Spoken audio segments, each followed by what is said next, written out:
ஏற்றத்தை நோக்கி வினாடி வினா நிகழ்ச்சி நடத்துபவர் டி.கே. பத்மநாபன் அவர்கள். உடன் பங்கேற்பவர்கள் ஆர். திவ்யா, ஆர். நதீஷா, ஏ. Arunkanth, M. Girish Kumar, S. Abhinaya, J. ஜெய்தும்பி.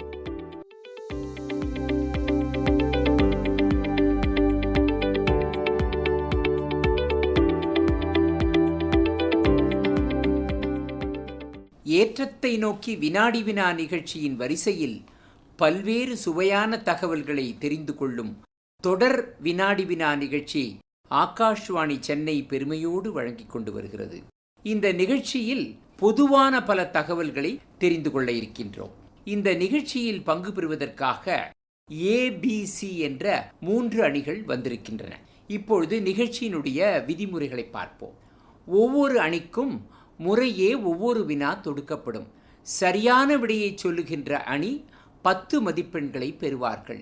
அப்படி அவர்கள் சரியான விடையை சொல்ல தவறி மற்றவர்களுக்கு அந்த வாய்ப்பு அளிக்கப்பட்டு அவர்கள் சரியான விடையை சொன்னால் அவர்களுக்கு ஊக்க மதிப்பெண் 5 வழங்கப்படும். இதுதான் நிகழ்ச்சியினுடைய முக்கியமான சுற்றுகளுக்கெல்லாம் இதுதான் விதிமுறையாக இருக்கும். ஏதேனும் மாற்றம் இருந்தால் அந்த சுற்றுக்கு முன்பு நான் விதிமுறையை சொல்லுகின்றேன். இப்பொழுது நிகழ்ச்சியில் பங்கு பெறும் போட்டியாளர்களை உங்களுக்கு அறிமுகம் செய்து வைப்பதில் பெரும் மகிழ்ச்சி அடைகின்றோம். ஏ அணி. I'm Nadisha. I completed my graduation in chemistry and I'm doing UPSC preparation now. சந்தோஷமா, வாழ்த்துக்கள். நீங்கள்? I'm Divya. I'm currently graduated in mathematics, currently preparing for UPSC. வாழ்த்துக்கள், வாழ்த்துக்கள். நீங்கள் பி அணியினர்?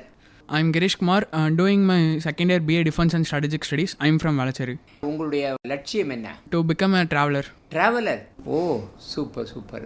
இந்த நிறைய உலகத்தினுடைய பல்வேறு இடங்கள், அதே மாதிரி நாட்டினுடைய பல்வேறு இடங்கள்லாம் பார்க்கறதுல உங்களுக்கு ரொம்ப மகிழ்ச்சியோ? ஆமாங்க சார். ஓ, வெரி குட் வெரி குட். நீங்கள்? என் பேர் அருண்காந்த். நான் ஐநாவரத்துலேருந்து வரேன். என்ன படிச்சிருக்கீங்க நீங்கள்? நான் பிஎஸ்சி ஃபிசிக்ஸ் இப்போ படிச்சுட்டு இருக்கீங்க. என்ன உங்களுடைய வாழ்க்கையுடைய லட்சியம் என்ன? டிஆர்டிஓவில் சயின்டிஸ்ட் ஆகணும். ஓ, வாழ்த்துக்கள். என்ன உங்களுடைய பொழுதுபோக்கெல்லாம் என்ன? சாக் பீஸில் வந்து கார்விங் செய்வேன் சார். எக்ஸலண்ட் எக்ஸலண்ட், சந்தோஷம். நீங்கள் சி அணியினர்? I'm Jaithumbi. I'm from Chennai. BSc in physics graduate முடிச்சிருக்கேன். தென் கரண்ட்லி வந்து சிவில் சர்வீஸ்க்காக ப்ரிப்பேர் பண்ணிட்டுருக்கேன். வாழ்த்துக்கள் வாழ்த்துக்கள். நீங்கள்? I am Abhinaya from Chennai. Mathematics முடிச்சிருக்கேன். இப்போ UPSCக்காக படிச்சுட்டு இருக்கேன். வாழ்த்துக்கள்மா, வாழ்த்துக்கள். உங்கள் அனைவருடைய முயற்சிகளும் வெற்றி பெற வாழ்த்துக்கள். இப்போ நம்ம நேரம் நிகழ்ச்சிக்கு போயிடலாமா? நிகழ்ச்சியினுடைய முதல் சுற்று இது வந்து அப்ரிவேஷன் இருக்கும். அதை நீங்கள் வந்து என்ன எக்ஸ்பான்ஷன்னு சொல்லணும். சரிங்களா? முதல் கேள்வி வந்து ஏ அணிக்கு. IRDAI இர்டை இதனுடைய விரிவு என்ன? முதல் கேள்வி ஏ அணிக்கு.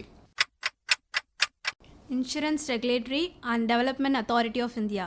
Insurance regulatory and development authority of India.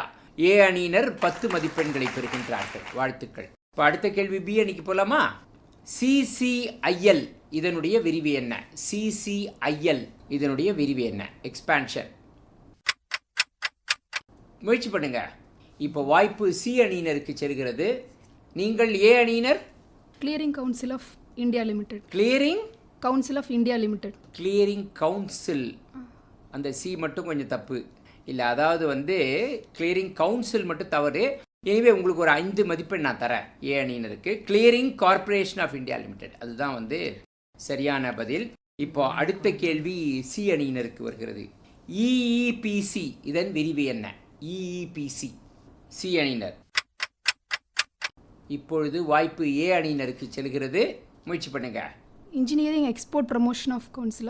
Engineering Export Promotion. Export promotion council. Okay, சரியான விடை. ஏ அணியினர் 5 ஊக்க மதிப்பெண்ணை பெறுகின்றார்கள். இன்ஜினியரிங் எக்ஸ்போர்ட் ப்ரமோஷன் கவுன்சில் தான் EEPCயினுடைய விரிவு. இப்போ அடுத்த சுற்றுக்கு போலாமா? பொது சுற்று, நிறைய பொது தகவல்கள். முதல் கேள்வி ஏ அணிக்கு. இந்தியாவில் மொத்தம் எத்தனை பேமெண்ட் வங்கிகள் செயல்பாட்டில் உள்ளன? பேமெண்ட் பேங்க்ஸ் மொத்தம் எத்தனை பேமெண்ட் பேங்க்கு இந்தியா முழுக்க செயல்பாட்டில் இருக்கிறது? பேமெண்ட் பேங்க்ஸ்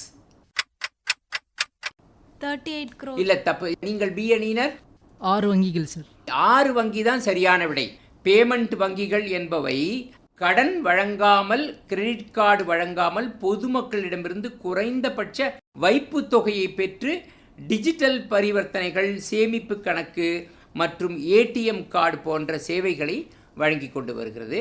பி அணியினர் 6 பேமெண்ட் வங்கிகள் இந்தியாவிலே இயங்கிக் கொண்டிருக்கின்றன சொன்னார். சரியான விடையது. பி அணியினர் 5 ஊக்க மதிப்பெண்ணை பெறுகின்றார்கள். இப்போ அடுத்த கேள்வி பி அணியினருக்கு அவர்கள் முறையிலேயே வருகிறது. Index of core industries ICI எனப்படும் முக்கிய தொழில்களின் குறியீட்டில் மொத்தம் எத்தனை தொழில்கள் சேர்க்கப்பட்டுள்ளன? இண்டெக்ஸ் ஆஃப் கோர் இண்டஸ்ட்ரீஸ் எனப்படும் முக்கிய தொழில்களின் குறியீட்டில் இண்டெக்ஸ் ஆஃப் கோர் இண்டஸ்ட்ரீஸ் மொத்தம் எத்தனை தொழில்கள் சேர்க்கப்பட்டுள்ளன? How many industries consist of index of core industries? சொல்லுங்க. 8 industries. 8 industries. ரொம்ப அழகா சொல்லியிருக்கீங்க. பி அணியினர் தங்களுடைய முறையிலேயே சரியான பதிலை சொல்லி 10 முழு மதிப்பெண்களை பெறுகிறார்கள். அவர்களுக்கு நம்முடைய பாராட்டுதல்கள். அந்த 8 செக்டர் ஆர் இண்டஸ்ட்ரீஸ் என்னன்னு சொல்றேன். இயற்கை எரிவாயு, நிலக்கரி, சுத்திகரிப்பு பொருட்கள், கச்சா எண்ணெய், சிமெண்ட், மின்சாரம், எஃகு மற்றும் உரங்களாகும். அடுத்த கேள்வி சி அணியினருக்கு.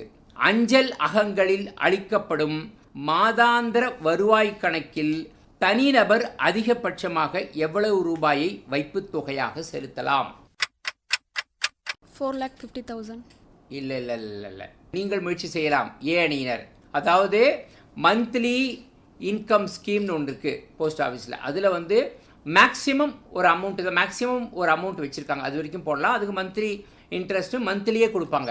எவ்வளோ மேக்ஸிமம் அமௌண்ட்டு போடலாம், வைப்பு தொகையாக வைக்கலாம்? 9 lakh. 9 lakhs. ரொம்ப சரியான விடை.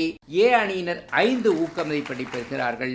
இதன் வட்டி விகிதம் 31/3/2026 வரை 7.4% இருக்கும். இப்போ அடுத்த சுற்றுக்கு போலாமா? அடுத்த சுற்று அதுவும் பொதுவான பல தகவல்களை தான் நாம் தெரிந்து கொள்ள இருக்கின்றோம். முதல் கேள்வி வந்து ஏ அணிக்கு. தற்பொழுது இந்திய பொதுத்துறை வங்கிகளில் ஃபாரின் டைரக்ட் இன்வெஸ்ட்மெண்ட் எனப்படும் அந்நிய நேரடி முதலீடுகளின் உச்சவரம்பு எத்தனை சதவீதமாக நிர்ணயிக்கப்பட்டுள்ளது? In public sector banks FDIs are permitted with a maximum cap of what percentage?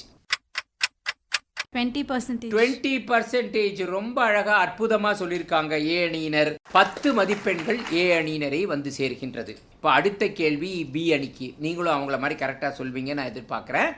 Insurance துறையில் அந்நிய நேரடி முதலீடுகளின் உச்சவரம்பு அண்மையில் எத்தனை சதவீதத்திலிருந்து எத்தனை சதவீதமாக உயர்த்தப்பட்டுள்ளது? Maximum FDI in insurance sector raised from -% to -% recently. 75 to 100. 75 to 100. நீங்க கொஞ்சம் துல்லியமா சொல்ல முடியுமா சி அணியினர்? 79 to 100. நீங்க தவறு. நீங்கள் ஏ அணியினர்? 74 to 100. 74 to 100 தான் சரியான விடை. ஏ அணியினர் 5 ஊக்க மதிப்பெண்ணை பெறுகின்றார்கள். இப்போ அடுத்த கேள்வி சி அணியினருக்கு வருகிறது. இந்திய அரசுக்கு 100% சொந்தமான பேமெண்ட் வங்கி எது? பேமெண்ட் பேங்க்ஸ்ன்னு சொன்னோம் இல்லையா நம்ம. இதில் இந்திய அரசாங்கத்துக்கு 100% சொந்தமான பேமெண்ட் வங்கி ஒன்று உள்ளது. அது எந்த வங்கின்னு சொல்லணும் சி அணியினர். ட்ரை பண்ண முயற்சி பண்ணுங்க. நீங்கள் ஏ அணியினர் முயற்சி பண்ணுங்க. 9. இல்லைல்லம்மா, இந்திய அரசுக்கு 100% சொந்தமான பேமெண்ட் வங்கி என்ன? வங்கியோட பேரை சொல்லுங்க. India post payment bank. மிகச் சரியான விடை. India post payment bank, IPPB என்று சொல்லுவார்கள். பி அணியினர் 5 ஊக்க மதிப்பெண்ணை பெறுகின்றார்கள். இது 1/9/2018 தொடங்கப்பட்டது. இப்போ அடுத்த சுற்றுக்கு போகலாமா? இந்த சுற்று வந்து தேசிய காஃபி போர்டு பற்றி தெரிஞ்சுக்கணும் இல்லையா? சில தகவல்களை நம்ம தெரிஞ்சுப்போம். முதல் கேள்வி ஏ அணிக்கு. காஃபி போர்ட் ஆஃப் இந்தியா இதன் தலைமையகம் எங்குள்ளது? பெங்களூர் சார். பெங்களூர். மிகச்சரியான விடை. பெங்களூருவில் உள்ளது. ஏ அணியினர் 10 முழு மதிப்பெண்களையும் நம்முடைய பாராட்டுதல்களையும் பெறுகின்றார்கள். அடுத்த கேள்வி பி அணிக்கு. காஃபி போர்ட் ஆஃப் இந்தியா எனப்படும் இந்திய காபி வாரியம் எந்த ஆண்டு தொடங்கப்பட்டது? முயற்சி பண்ணுங்க. பி அணியினர் 1961. 1961 தவறான விடை. நீங்கள் சி அணியினர் 1946. 46ம் தவறான விடை. நீங்கள் ஏ அணியினர் 1942. 1942 மிகச் சரியான விடை. 1942ஆம் ஆண்டிலேயே இந்திய காஃபி போர்டு தொடங்கப்பட்டு விட்டது. ஏ அணியினர் 5 ஊக்க மதிப்பெண்ணை பெறுகின்றார்கள். அடுத்த கேள்வி சி அணியினருக்கு வருகின்றது. நல்லா கேளுங்கம்மா கேள்விய. பிராந்திய காஃபி ஆராய்ச்சி நிலையம் தமிழ்நாட்டில் எங்குள்ளது? Regional coffee research station. அது வந்து தமிழ்நாட்டில் ஒரு இடத்துல இருக்கு. அது எந்த இடம்னு சொல்லணும். Regional coffee research station, RCRS என்று சொல்லுவார்கள். தமிழ்நாட்டில் எந்த இடத்தில் உள்ளது? சென்னை. சென்னை தவறான விடை. நீங்கள் ஏ அணியினர் கொடைக்கானல். இல்ல, கொடைக்கானல் இல்ல. நீங்கள் பி அணியினர் தேனி மாவட்டம் சார். தேனி மாவட்டம் இல்ல. தேனி மாவட்டம் இல்ல. நான் சரியான விடையை சொல்றேன். திண்டுக்கல் மாவட்டத்தில் தண்டிகுடி என்னும் இடத்தில் உள்ளது. அங்கதான் வந்து ரீஜனல் காஃபி ரிசர்ச் ஸ்டேஷன் இருக்கின்றது. Central coffee research institute is located near Balehonnur அப்படின்ற இடத்துல, சிக்மகளூர், கர்நாடகாவில் சிக்மகளூர் டிஸ்ட்ரிக்டில் தான் இருக்குது. அதாவது சென்ட்ரல் காஃபி ரிசர்ச் இன்ஸ்டிடியூட். இந்த நம்ம இப்போ பேசணும் இல்லையா திண்டுக்கல், அது வந்து ரீஜனல் காஃபி ரிசர்ச் ஸ்டேஷன். ஓகேங்களா? இப்போ அடுத்த சுற்று போகிறதுக்கு முன்னாடி நீங்கள் இது வரைக்கும் எவ்வளோ மதிப்பெண்கள் வாங்கியிருக்கீங்கன்னு பார்த்துருவோமா? 4 rounds முடிவில் A team score 55 points, B team score 20 points, C team no points. இதுவரை நடந்த 4 சுற்றுகளில் 55 மதிப்பெண்களுடன் ஏ அணி முதல் இடத்திலே இருக்கிறார்கள். பி அணியினர் 20 மதிப்பெண்களை பெற்றிருக்கிறார்கள். சி அணியினர் மதிப்பெண்களை இன்னும் பெற வேண்டும். இப்போ நம்ம அடுத்த சுற்றுக்கு போகலாமா? இந்த சுற்று வந்து இந்தியாவினுடைய பருப்பு உற்பத்தி ரொம்ப ரொம்ப முக்கியம், பல்சஸ் இல்லையா? ஸோ அதை பற்றி நம்ம பார்ப்போம். முதல் கேள்வி வந்து ஏ அணிக்கு. பல்ஸ் போல் ஆஃப் இந்தியா, இந்தியாவின் பருப்பு களஞ்சியம் என்று அழைக்கப்படும் மாநிலம் எது? மிக அதிகமான பருப்பு விளைச்சல் அந்த மாநிலத்திலிருந்து தான் நமக்கு கிடைக்கிறது. அது எந்த மாநிலம்னு சொல்லணும். ஏ அணியினர் மத்திய பிரதேஷ். மத்திய பிரதேஷ் ரொம்ப சரியான விடை. ஏ அணியினர் 10 முழு மதிப்பெண்களையும் நம்முடைய பாராட்டுதல்களையும் வாழ்த்துக்களையும் பெறுகின்றார்கள். மத்திய பிரதேசம் சரியான விடை. 2023-24 படி 61.8 லட்சம் டன்கள் பருப்புகள் இந்த மாநிலத்தில் பயிரிடப்பட்டு உற்பத்தியானது. இப்போ அடுத்த கேள்வி பி அணியினருக்கு. தமிழ்நாட்டில் பருப்பு அதிகம் பயிரிடும் மாவட்டம் எது? தமிழ்நாட்டில் பருப்பு பயிரிடப்பட்டு நமக்கு கிடைக்கும் மாவட்டம் எது? விழுப்புரம். விழுப்புரம் ரொம்ப சரியான விடை. பி அணியினர் 10 மதிப்பெண்களையும் நம்முடைய வாழ்த்துக்களையும் பெறுகின்றார்கள். அடுத்த கேள்வி சி அணியினருக்கு. இந்தியாவின் தற்பொழுதைய பருப்பு வகைகளின் மொத்த உற்பத்தி 2024-25 படி எத்தனை லட்சம் டன்கள் ஆகும்? 2024-25 மொத்த பருப்பு உற்பத்தி எவ்வளோ இந்தியாவில்? எத்தனை லட்சம் டன்கள்னு சொல்லணும். இது வந்து சி அணிக்கு. முயற்சி பண்ணுங்க. 321 lakh tons. இல்ல தவறு. நீங்கள் ஏ அணியினர் 252 lakh tons.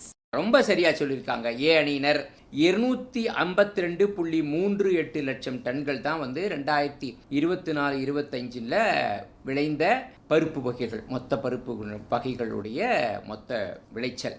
இது வந்து கடலை பருப்பு, துவரம் பருப்பு, உளுந்து ஆகியவை அடங்கும். 252.38 லட்சம் டன்கள் என்று சரியான விடையை சொல்லி ஏ அணியினர் 5 ஊக்க மதிப்பெண்ணை பெறுகின்றார்கள். இப்போ அடுத்த சுற்றுக்கு போகலாம். இது வந்து இந்த வங்கி, நிதி அந்த மாதிரி சார்புடைய ஒரு சுற்று. சரிங்களா? ரொம்ப இன்ட்ரெஸ்டாக இருக்கும் உங்களுக்கு.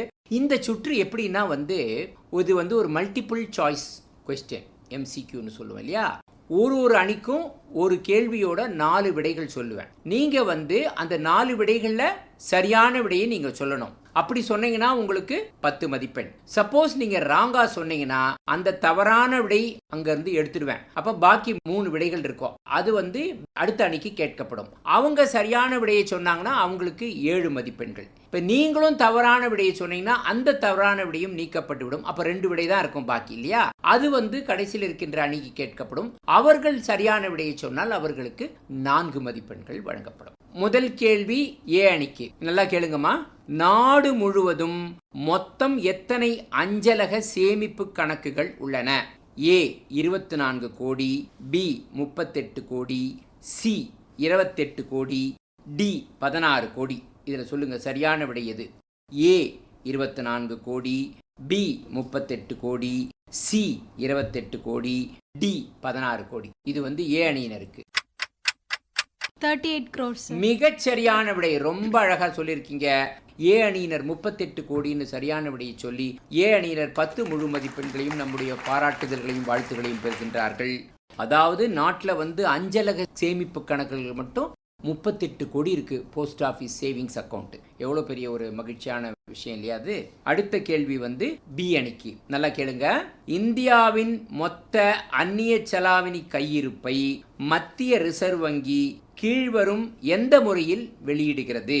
ஏ தினசரியாக, பி வாராந்திர அடிப்படையில், சி 2 வாரங்களுக்கு ஒரு முறை, டி மாதத்திற்கு ஒரு முறை. வாராந்திரம். வாராந்திரம். ரொம்ப அழகா சொல்லியிருக்காரு. பி அணியினரும் 10 முழு மதிப்பெண்களை பெறுகின்றார்கள். வாழ்த்துக்கள். இப்போ அடுத்த கேள்வி சி அணியினர். நீங்களும் சரியா சொல்வீங்கன்னு நான் எதிர்பார்க்குறேன். போலாமா? கொஸ்டினுக்கு போலாமா? பிப்ரவரி 27, 2026 அன்று நிறைவடைந்த வாரப்படி இந்தியாவின் அந்நிய செலாவணி கையிருப்பு புதிய உச்சத்தை தொட்டது. கீழ்கண்ட 4னுள் எது புதிய உச்சம்? அதாவது ரெக்கார்ட் ஃபாரின் எக்ஸ்சேஞ்ச் ரிசர்வ்ஸ் 27/2 நம்ம எட்டியிருக்கோம் இல்லைங்களா? ஸோ அதில் வந்து இந்த 4ல் எதுன்னு நீங்கள் சொல்லணும். A 704.89 billion dollar, B 735.35 billion dollar, C 725.72 billion dollar, D 728.49 billion dollar. நல்லா கேளுங்க. A 704.89 billion dollar, B 735.35 billion dollar, C 725.72 billion dollar, D 728.49 billion dollar. முயற்சி பண்ணுங்க. இப்போ 725.78. 725.72 இல்லையா? அது வந்து தவறான விடை. இப்பொழுது பாக்கி 3 ஆப்ஷன் இருக்குங்க ஏ அணிக்கு. 704.89 ஒரு ஆப்ஷன், 735.35 ரெண்டாவது ஆப்ஷனு, 728.49 மூன்றாவது ஆப்ஷன். இப்போ சொல்லுங்க. 704 பில்லியன் டாலர். 704.89 பில்லியன் டாலர் இல்லையா? ஸோ அதுவும் தவறான விடை. இப்போ வந்து 2 ஆப்ஷன் தான் இருக்குது உங்களுக்கு பி அணிக்கு. 735.35, 728.49. சொல்லுங்கள், ஏதாவது ஒன்று தான் சரியாக சொன்னீங்கன்னா 4 மார்க்கு. 728. 728.49 பில்லியன் டாலர் சரியாக சொல்லியிருக்கீங்க. பி அணியினர் 4 ஊக்க மதிப்பெண்ணை பெறுகின்றார்கள். இப்போது அடுத்த சுற்றுக்கு நம்ம போகலாம், சரிங்களா? இதுவும் ஒரு வங்கித்துறை தொடர்புடைய ஒரு சுற்று தான். நிறைய டேட்டாஸ்லாம் நீங்கள் தெரிஞ்சுக்கணும். ஏன்னா நீங்கள்லாம் ஐஏஎஸ் ஆஸ்பிரண்ட்ஸு ப்ளஸ் நிறைய உயர்கல்விகள் படித்து கொண்டிருக்கிறீர்கள் இல்லையா? ஸோ நீங்களாம் நிறைய தகவல்களை தெரிஞ்சுக்கணும். கேளுங்க, முதல் கேள்வி கேளுங்க. நாட்டில் உள்ள அனைத்து அஞ்சல் துறை சிறு சேமிப்பு கணக்குகளிலுமாக சேர்த்து மொத்தம் உள்ள வைப்பு தொகை எவ்வளவு கோடி ரூபாய்கள் ஆகும்? டோட்டல் ஃபண்ட் இன் தி இந்தியன் போஸ்ட் சேவிங்ஸ் அக்கௌண்ட். சொல்லுங்க. நீங்கள் ஏ அணியினர் 203 lakh crore. இல்ல தவறு. நீங்கள் பி அணியினர் 30 லட்சம் கோடி சார். 30 லட்சம் கோடி இல்லை, தவறு. நீங்கள் சி அணியினர் 22 lakh crore. 22 lakh crore மிகச் சரியா சொல்லியிருக்காங்க. சி அணியினர் 5 ஊக்க மதிப்பெண்ணை பெறுகின்றார்கள். 22 லட்சம் கோடிகள் தான். அடுத்த கேள்வி பி அணியினருக்கு ரொம்ப முக்கியமான கேள்வி. 15/2/2026 வரை முடிந்த அரை மாத மத்திய ரிசர்வ் வங்கியின் அறிக்கைப்படி நாட்டின் மொத்த வங்கி வைப்பு தொகை எத்தனை லட்சம் கோடிகள்? Total bank deposits. இதெல்லாம் அடிக்கடி சொல்லிட்டே இருக்காங்க ஆர்பிஐ. ஸோ இந்த டேட்டாஸ்லாம் நீங்கள் ஞாபகம் வச்சுக்கணும் இல்லையா? டோட்டல் பேங்க் டெபாசிட்ஸ் இந்த சிஸ்டம் எவ்வளோ லட்சம் கோடிகள்? இது வந்து பி அணிக்கு. சொல்லுங்க, முயற்சி பண்ணுங்க. 721.36. இல்ல தவறு. நீங்கள் சி அணியினர் 351 lakh crore. தவறு. நீங்கள் ஏ அணியினர் 245 lakh crore. 245 lakh crore. ஏ அணியினருக்கு ஒரு 5 ஊக்க மதிப்பெண் தரேன். 247.7 lakh crore. அதுதான் வந்து இந்தியாவில் 15 to 2026 பிரகாரம் இருக்கிற டோட்டல் டெபாசிட்ஸ் இன் தி சிஸ்டம் ஆஸ் பர் ஆர்பிஐ. சரிங்களா? இப்போ நம்ம வந்து வைப்பு தொகையை பற்றி பார்த்தோம். இப்போ பேங்க்கினுடைய இன்னொரு முக்கியமான பணி என்ன? கடன் கொடுக்கறது இல்லையா? ஸோ அதை பற்றி ஒரு கேள்வி சி அணியினருக்கு. 15/2/2026 வரை முடிந்த அரை மாத மத்திய ரிசர்வ் வங்கியின் அறிக்கைப்படி நாட்டின் மொத்த வங்கிகள் வழங்கிய கடன் தொகை எவ்வளவு லட்சம் கோடிகளாகும்? டோட்டல் பேங்கிங் கிரெடிட் இந்த சிஸ்டம். இது வந்து சி அணியினருக்கு. 181.77 lakh. இல்லை தவறான விடை. நீங்கள் ஏ அணியினர் 201 lakh crore. 201. நீங்கள் சொல்ல முடியுமா பி அணியினர்? 192 lakh. இல்லை நீங்கள் எவ்வளோ சொன்னீங்க ஏ அணியினர்? 201. 201. சரி, அவங்களுக்கு வந்து ஒரு 5 ஊக்க மதிப்பெண் கொடுக்கலாம் ஏ அணியினருக்கு. இன்னும் கரெக்டான பதில் சொல்லணும்னா 204.32 ஆஸ் பர் 15-2. சரிங்களா? அதுதான் வந்து மொத்த பேங்கினுடைய கடன் வழங்கிய தொகையாகும் 15/2/2026 பிரகாரம். ஏ அணியினர் 5 ஊக்க மதிப்பெண்ணை பெறுகின்றார்கள். இப்போ அடுத்த சுற்றுக்கு போலாமா? ஒரு விவசாயம் பற்றிய நிறைய தகவல்கள் நீங்க தெரிஞ்சுக்கலாம். முதல் கேள்வி ஏ அணிக்கு. National academy of agricultural sciences, தேசிய வேளாண் அறிவியல் அகாடமி எங்குள்ளது? ஏ அணிக்கு நாக்பூர். நாக்பூர் தவறான விடை. நீங்கள் பி அணியினர்? கோயம்புத்தூர். நீங்கள் சி அணியினர்? நியூ டெல்லி. நியூ டெல்லி மிகச் சரியான விடை.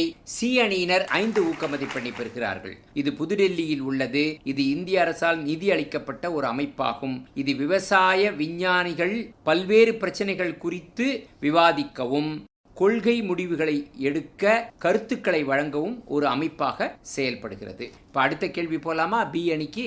தேசிய வேளாண் அறிவியல் அருங்காட்சியகம் இந்தியாவில் எங்குள்ளது? இது இந்திய விவசாயத்தின் வரலாறு மற்றும் வளர்ச்சியை காட்சிப்படுத்துகிறது. நேஷனல் அக்ரிகல்ச்சரல் சயின்ஸ் மியூசியம் எங்க இருக்கு சொல்லுங்க. இந்த கேள்வி பி அணிக்கு.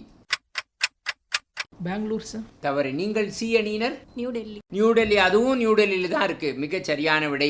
சி அணியினர் 5 ஊக்க மதிப்பெண்ணை பெறுகிறார்கள். பண்டைய காலம் முதல் இன்று வரை இந்திய விவசாயத்தின் நிலைகளை கண்காட்சிகளாக கண்டு ரசிக்கலாம். இது தேசிய வேளாண் அறிவியல் மைய வளாகத்தில் அமைந்துள்ளது.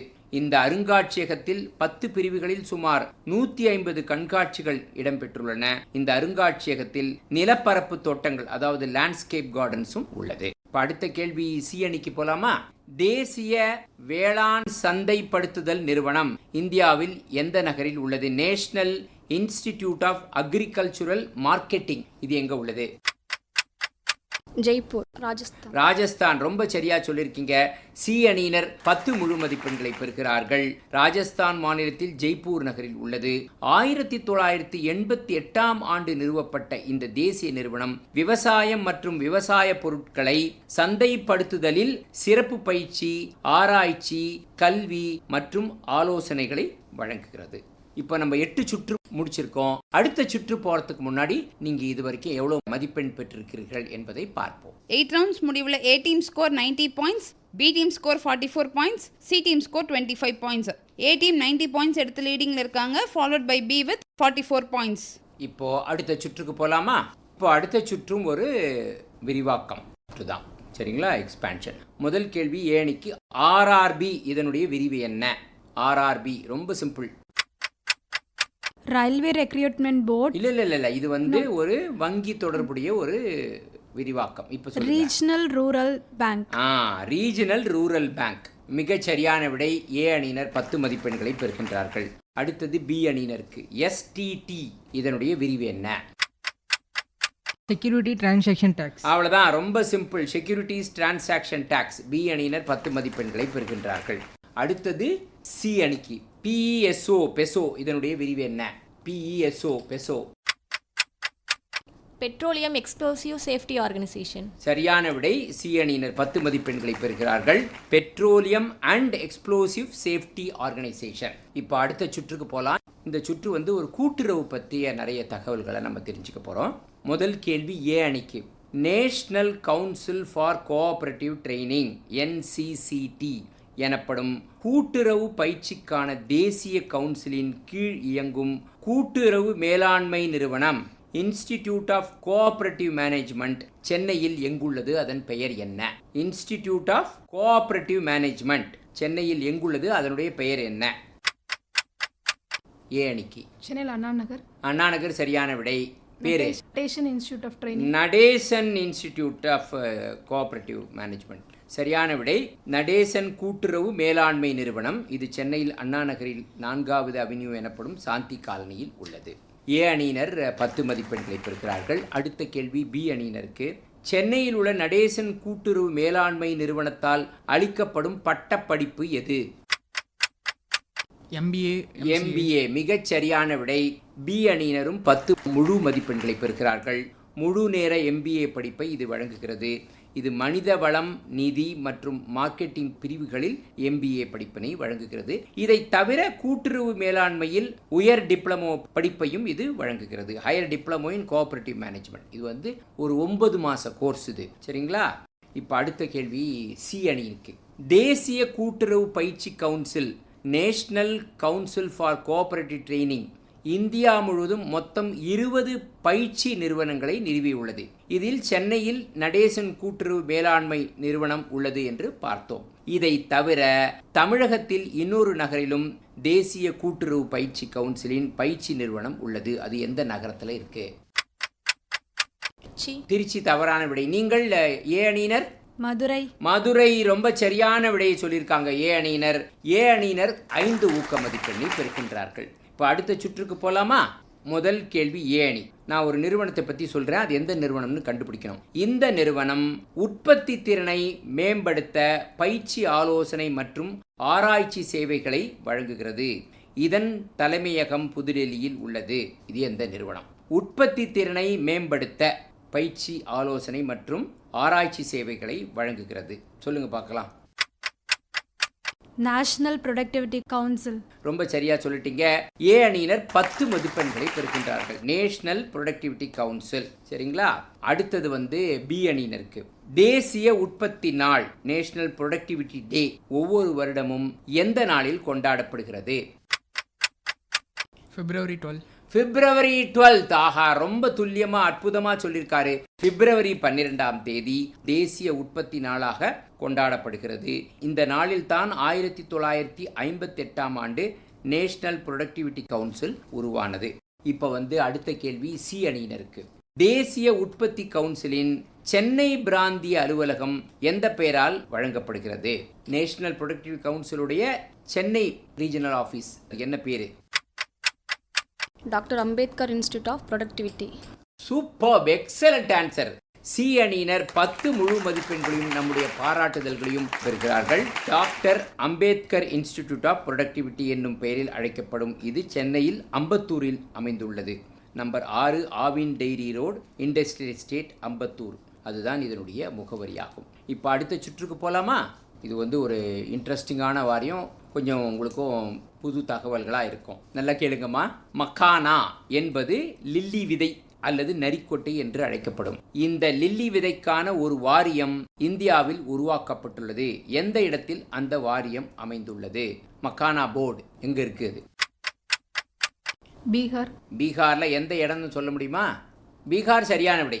ஓகே, நீங்கள் சி அணியினர்? சரி, நான் சரியான விடையை சொல்றேன். பீகாரில் பூர்ணியா என்னும் இடத்தில் தேசிய மக்கானா வாரியம் செப்டம்பர் மாதம் 15ஆம் தேதி 2025ஆம் ஆண்டு தொடங்கப்பட்டது. ஏ அணியினர் 5 ஊக்க மதிப்பெண்ணை பெறுகின்றார்கள். பீகார்னு சொல்லியிருக்கீங்க இல்லையா, அதனால ஏ அணிக்கு 5 ஊக்க மதிப்பெண்கள். இப்போ அடுத்த கேள்வி பி அணியினருக்கு. இந்தியா மக்கானா எனப்படும் தாமர விதை ஏற்றுமதி மூலம் எத்தனை கோடி ரூபாய் வருவாய் 2024-25 கிட்டியது? அது மூலமா எவ்வளவு வருவாய்ன்றதை நீங்க தெரிஞ்சுக்கணும், அதுக்காக தான் கேட்கறத. இது வந்து பி அணியினருக்கு 25 லட்சம். இல்ல. நீங்கள் சி அணியினர் 255 crore. 255 crore. ரொம்ப அழகா சொல்லிருக்கீங்க. 255 crore rupees. அதுதான் வந்து நமக்கு மக்கானா ஏற்றுமதி மூலம் 2024-25 கிடைத்தது. இன்ஃபேக்ட் மக்கானா ஏற்றுமதியில் இந்தியா முதலிடத்தில் உள்ளது. சி அணியினர் 5 ஊக்க மதிப்பெண்ணை பெறுகின்றார்கள். சரிங்களா? இப்போ அடுத்த கேள்வி சி அணியினருக்கு அவர்கள் முறையிலேயே வருகின்றது. நல்லா கேளுங்க. மக்கானா எனப்படும் தாமரை விதை இந்தியாவில் எந்த மாநிலத்தில் மிக அதிகமாக பயிரிடப்படுகிறது? பீகார் சரியான விடை. பீகார் மாநிலம்னு சரியா சொல்லியிருக்கீங்க. சி அணியினர் 10 முழு மதிப்பெண்களையும் நம்முடைய வாழ்த்துக்களையும் பெறுகிறார்கள். இந்தியாவிலேயே பீகார் மாநிலம் தான் மக்கானா உற்பத்தியில் முதலிடத்தை பெறுகின்றது. இப்போ அடுத்த சுற்றுக்கு போகலாமா? அடுத்த சுற்று போகிறதுக்கு முன்னாடி நீங்கள் இது வரைக்கும் எவ்வளோ ஸ்கோர் வாங்கியிருக்கீங்கன்னு பார்த்துருவோம். 12 ரவுண்ட்ஸ் முடிவில் A team score 130 points, B team score 64 points, C team score 60 points. A team 130 points எடுத்து லீடிங்கில் இருக்காங்க, followed by B with 64 points. 130 மதிப்பெண்களை ஏ அணியினர் பெற்றிருக்கிறார்கள். அவர்களுக்கு சற்று தொலைவில் தான் இருக்கிறாங்க. பி அணியினர் 64 மதிப்பெண்களை பெற்றிருக்கிறார்கள். சி அணியினர் 60 மதிப்பெண்களை பெற்றிருக்கிறார்கள். பார்க்கலாம், இன்னும் 4 சுற்றுகள் இருக்கு. யார் ஃபர்ஸ்ட் வரீங்கன்னு பார்க்கலாம். முதல் கேள்வி ஏ அணிக்கு. இந்திய அரசுக்கு சொந்தமான வாகன தொழில்நுட்ப பரிசோதனை மற்றும் ஆராய்ச்சி நிலையம் சென்னையில் அமைந்துள்ள இடம் எது? Testing, vehicle testing and then research இதெல்லாம் பண்ணுறாங்க. ரொம்ப முக்கியமான ஒரு இடம். குளோபல் ஆட்டோமேட்டிவ் ரிசர்ச் சென்டர் அப்படின்னு சொல்லுவாங்க, GARC அப்படின்னு சொல்லுவாங்க. சென்னையில் எங்கே இருக்குது? ஏ அணிக்கு இந்த கேள்வி. நீங்கள் பி அணியினர்? ஒரகடம். ரொம்ப சரியான பதிலை சொல்லியிருக்கீங்க. பி அணியினர் 5 ஊக்க மதிப்பெண்ணை பெறுகின்றார்கள். இப்போ அடுத்த கேள்வி பி அணியினருக்கு உங்கள் முறையிலேயே வருகிறது. ரொம்ப சிம்பிள். இந்திய கயறு வாரியத்தின் தலைமை அலுவலகம் எங்குள்ளது? காயர் போர்டு, அதனுடைய ஹெட் குவார்ட்டர்ஸ் எங்க இருக்கு? பி அணியினர். கொச்சி, கேரளா. ரொம்ப சரியா சொல்லியிருக்கீங்க. தென்னை நார் வாரியம் கேரளாவில் கொச்சியில் உள்ளது. பி அணியினர் 10 முழு மதிப்பெண்களை பெறுகிறார்கள். சி அணியினர், இந்த கேள்வி நல்லா கேளுங்க. தேங்காய் மேம்பாட்டு வாரியத்தின் தலைமையகம் இந்தியாவில் எங்குள்ளது? தேங்காய் மேம்பாட்டு வாரியம் தலைமையகம் கொச்சி, கேரளா. மிகச்சரியான விடை. சி அணியினர் 10 மதிப்பெண்களை பெறுகின்றார்கள். இப்போ அடுத்த சுற்றுக்கு போலாம். நல்லா கேளுங்கம்மா. முதல் கேள்வி ஏ அணிக்கு. நேஷனல் அப்ரெண்டிஸ்ஷிப் ட்ரைனிங் ஸ்கீம், இதன் தென் பிராந்திய அலுவலகம் சென்னையில் உள்ளது. அது சென்னையில் எங்குள்ளது? நேஷனல் அப்ரெண்டிஸ்ஷிப் ட்ரைனிங் ஸ்கீம் எங்க இருக்குது? முயற்சி பண்ணுங்க. நீங்கள் பி அணியினர்? அம்பத்தூர் சார். இல்ல, அம்பத்தூர் தவறான விடை. நீங்கள் பி அணியினர்? கிண்டி தவறான விடை. சரி, நான் சரியான விடையை சொல்றேன். CIT campus Taramani. சரிங்களா? இப்போ அடுத்த கேள்வி பி அணிக்கு. இந்தியன் இன்ஸ்டிடியூட் ஆஃப் பேக்கேஜிங், மத்திய அரசால் உருவாக்கப்பட்டுள்ள இந்தியன் இன்ஸ்டிடியூட் ஆஃப் பேக்கேஜிங் சென்னையில் எந்த இடத்தில் உள்ளது? பி அணி. முயற்சி பண்ணுங்க. நீங்கள் சி அணியினர்? பெருங்குடி. சென்னையில் பெருங்குடியில் தான் இந்தியன் இன்ஸ்டிடியூட் ஆஃப் பேக்கேஜிங் உள்ளது. சி அணியினர் 5 ஊக்க மதிப்பெண்ணை பெறுகிறார்கள். பொருள்களை தரமான முறையில் பேக்கிங் செய்வதற்கும் ஏற்றுமதி பொருள்களை பாதுகாப்பாக தரமான முறையில் பேக்கிங் செய்வதற்கும் பேக்கிங் பற்றிய பல்வேறு பயிற்சிகளை அளிப்பதற்கும் பேக்கிங் பொருட்களின் தரத்தை சரிபார்க்கவும் பேக்கிங் தொடர்பான படிப்புகளை இளைஞர்களுக்கு வழங்கவும் 1966ஆம் ஆண்டு தொடங்கப்பட்டதுதான் இந்த இந்தியன் இன்ஸ்டிடியூட் ஆஃப் பேக்கேஜிங் எனப்படுகிறது. இப்பொழுது சி அணியினருக்கு கேள்வி. சென்ட்ரல் மேனுஃபேக்சரிங் டெக்னாலஜி இன்ஸ்டிடியூட் எனப்படும் மத்திய உற்பத்தி தொழில்நுட்ப நிறுவனம் இந்தியாவில் எங்குள்ளது? Central manufacturing technology institute. சொல்லுங்க பார்க்கலாம். மும்பை, மகாராஷ்டிரா. தவறான விடை. நீங்கள் ஏ அணியினர்? Central manufacturing technology institute. Nagpur. இல்லை, தவறு. நீங்கள் பி அணியினர்? சென்னை. இல்லை, நான் கரெக்டான பதிலை சொல்கிறேன். பெங்களூருவில் யஷ்வந்த்பூர் என்னும் இடத்தில் இது உள்ளது. இது கனரக தொழில்துறை அமைச்சகத்தின் கீழ் செயல்படுகிறது. இது ஒரு தன்னாட்சி ஆராய்ச்சி மற்றும் மேம்பாட்டு நிறுவனமாகும். உற்பத்தி துறையில் தொழில்நுட்ப வளர்ச்சி மற்றும் மேம்பாட்டை ஊக்குவித்தல் இதன் நோக்கமாகும். இப்போ அடுத்த சுற்றுக்கு போலாமா? முதல் கேள்வி ஏ அணிக்கு.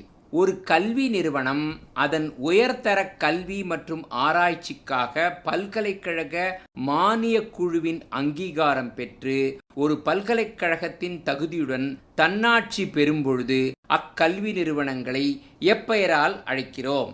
இந்த கல்வி நிறுவனங்கள் தங்களுக்கென்று பட்டப்படிப்புகள் மற்றும் பட்ட மேற்படிப்புகளை வழங்கும் அதிகாரம் பெற்றுள்ளன. இந்த பல்கலைக்கழகங்களுக்கு என்ன பெயர்? Deemed universities. Deemed university. மிகச் சரியான விடை.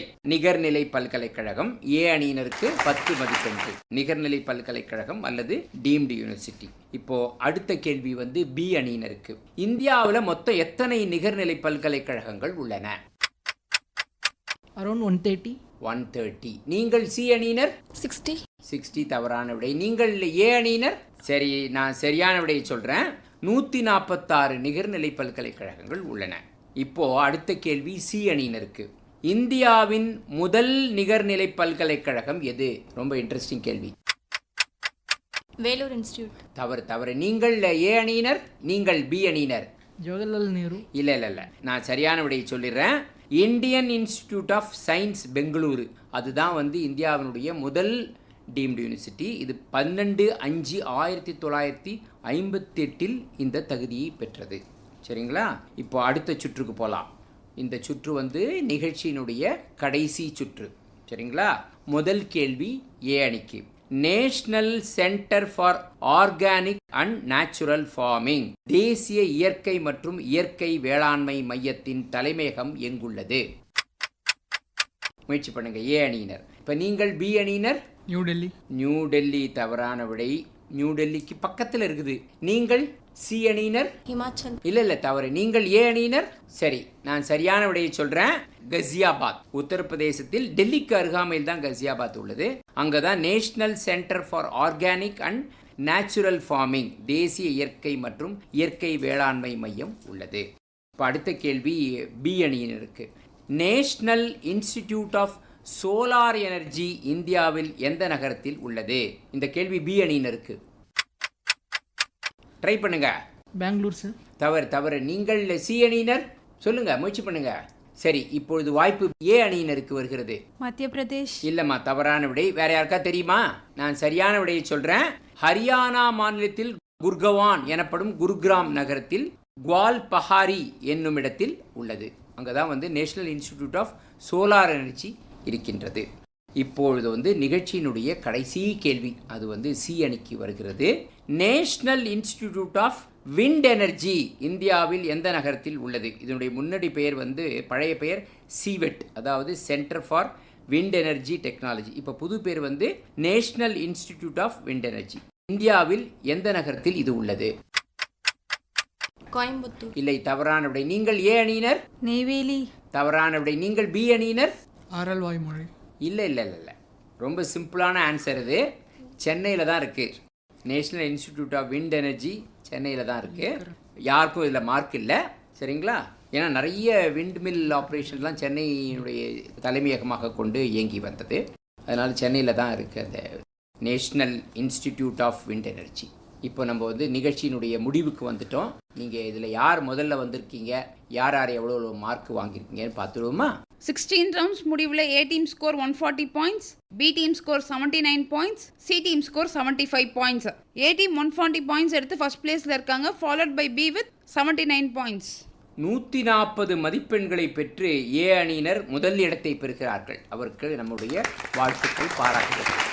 79 மதிப்பெண்களை பெற்று பி அணியினர் இரண்டாம் இடத்தில் இருக்கிறார்கள். அவர்களுக்கும் நம்முடைய வாழ்த்துக்கள், பாராட்டுகள்.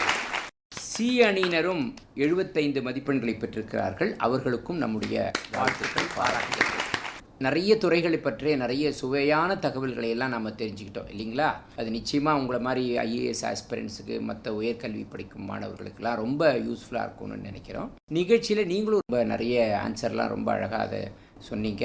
உங்களுக்கும் வாழ்த்துக்கள். நிகழ்ச்சியில் ஆர்வத்தோடு பங்கு பெற்ற உங்கள் அனைவருக்கும் நன்றி, வணக்கம்.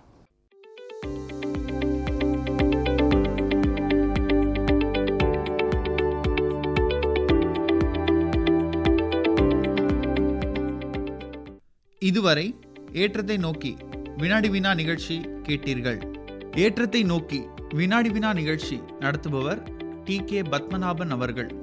உடன் பங்கேற்றவர்கள் ஆர் திவ்யா, ஆர் நதீஷா, ஏ Arunkanth, M Girish Kumar, S Abhinaya, J தும்பி.